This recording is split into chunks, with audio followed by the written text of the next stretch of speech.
저희도 1차 라이브 때는 매출이 100만 원대가 나왔는데 이것저것 보완해서 2차를 진행했을 때는 매출이 15배 증가한 1,500만 원대가 나온 적도 있었어요. 이제 라이브 커머스는 사실 제가 이제 구매자 입장에서 봤을 때도 제 댓글 읽어줬을 때 가장 제일 재밌고 이 방송을 보고 싶거든요. 안녕하세요.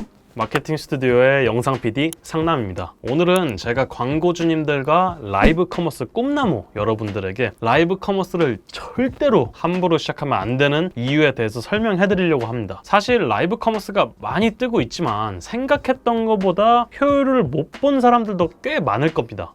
제가 실제로 본 케이스도 상당히 있었고요. 촬영 장비에 돈도 많이 쓰고 제품도 충분히 경쟁력이 있는데 왜 방송을 진행하면 매출이 100만 원도 안 나오는 경우가 있을까요? 4가지 이유가 있는데요. 그런 실수를 하지 않을 수 있도록 영상 끝까지 시청하시고 저와 함께 돈길을 걸어보자고요. 우선 첫 번째는 부족한 기획력입니다. 라이브 커머스는 날 것 그대로의 방송이다 라고 많이들 홍보를 하지만 현실은 그렇지만도 않은데요. 옛날에는 소상공인들이 핸드폰 하나만 들고서 대본 없이 방송을 했었지만 요즘은 소상공인들부터 대기업들까지 정말 다양한 기업들이 방송을 하고 있는데요. 그 수많은 판매자들이 서로 눈에 더 띄려고 라이브에 기획을 넣기 시작했습니다. 사실상 홈쇼핑과 크게 다를 것 없어지고 있는 추세라고 생각하셔도 될 것 같은데요. 그래서 이제는 평범한 방송은 절대로 눈에 띄지도 않고 구매로도 이어지지도 않으며 운이 좋게 시청자들이 유입이 됐다고 하더라도 금방 이탈하기 마련입니다. 저는 카메라만 지원해 주시면 되는데 기획 비용을 빼면 안 되나요?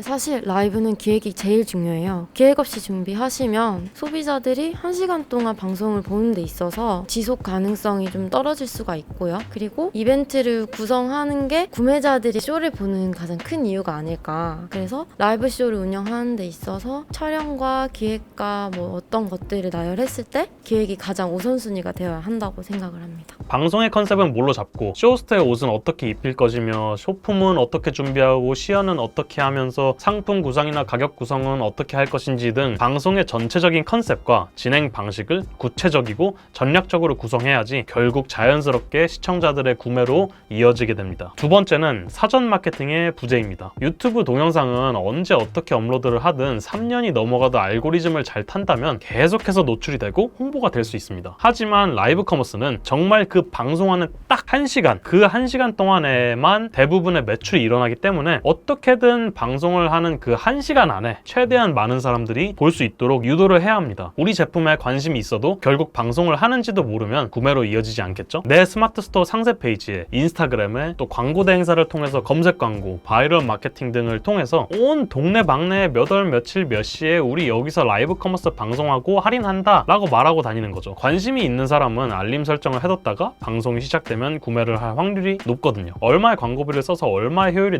나왔는지는 방송이 끝나고 계산을 해봐야겠지만 성공적인 라이브 커머스를 위해서는 사전 마케팅은 필수입니다. 세 번째는 쇼호스트의 미숙한 소통인데요. 마케팅도 성공적으로 해서 조회수가 올라가고 기획도 탄탄하게 해서 시청 지속 시간도 늘어났지만 쇼호스트도 구매 전환을 일으키는데 아주 큰 역할을 합니다. 예를 들면 쇼호스트의 시청자 눈높이에 맞춘 워딩과 말투, 친근한 소통이나 공감 능력이 없다면 그저 딱딱한 광고 영상이 될 겁니다. 쇼호스트 뽑을 때 가장 중요하게 보는 게 뭐예요? 이제 라이브 커머스는 사실 제가 이제 구매자 입장에서 봤을 때도 제 댓글 읽어줬을 때 가장 제일 재밌고 이 방송을 보고 싶거든요. 쇼호스트 분이 소통을 얼마나 잘해주느냐 이런 부분에서 우리가 점수가 높게 올라가고요. 쇼호스트님이 사전에 준비를 많이 해오시는 게 단어를 설명할 때도 전문적인 게 티가 나서 얼마나 준비성이 좋냐 그리고 소통을 얼마나 잘하냐 이 두 가지를 가장 중요하게 생각하고 있습니다. 대부분의 사람들이 광고 영상들보다는 유튜버들이 제품을 리뷰하는 영상을 보거나 네이버 블로그를 보면서 제품을 많이 구매하는데요. 그 이유는 무엇보다 블로그 포스팅이나 유튜버들의 리뷰 영상들은 광고처럼 느껴지지 않기 때문입니다. 또한 라이브 커머스의 묘미는 뭐니 해도 소통인데 시청자들과 소통하지 않고 계속 혼자서 제품 설명만 하고 있다면 내가 라이브 커머스를 보러 온 건지 홈쇼핑 광고를 보러 온 건지 헷갈리게 됩니다. 그러한 실수를 하지 않으려면 쇼호스트 대신 댓글을 계속 읽어주면서 쇼호스트의 방송 진행 방향성을 잡아주는 연출 PD와 작가의 역량도 굉장히 중요하죠. 실제로 쇼호스님들도 말씀을 하시다 보면 다른 길로 셀 수가 있어요. 그래서 이제 앞쪽에서 메인 PD가 이제 디렉팅을 함으로써 흐름과 순서를 잡아주고 있죠.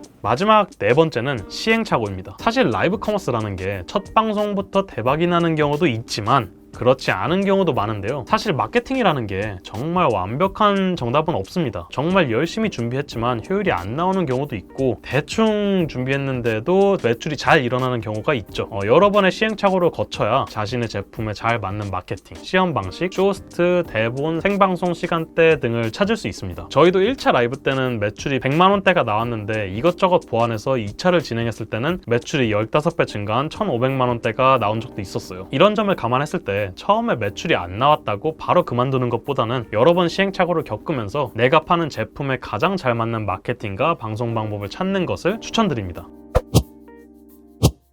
오늘은 여러분이 라이브 커머스를 너무 급하게 시작하셔서 매출이 생각했던 것만큼 안 나오는 상황을 방지하고자 이 영상을 찍게 되었는데요. 오늘 말씀드린 내용들 꼭 기억하시고 전략적인 라이브 커머스를 촬영하고 좋은 성과를 올리시기를 바라겠습니다. 그래도 잘 모르시겠고 어렵다고 생각되시면 그냥 저희한테 맡기셔도 되니까 라이브 커머스를 하실 계획이시라면 더보기란에 연락처나 이메일로 연락 주시면 됩니다. 그럼 다음에도 좋은 영상과 함께 찾아뵙겠습니다. 그럼 안녕!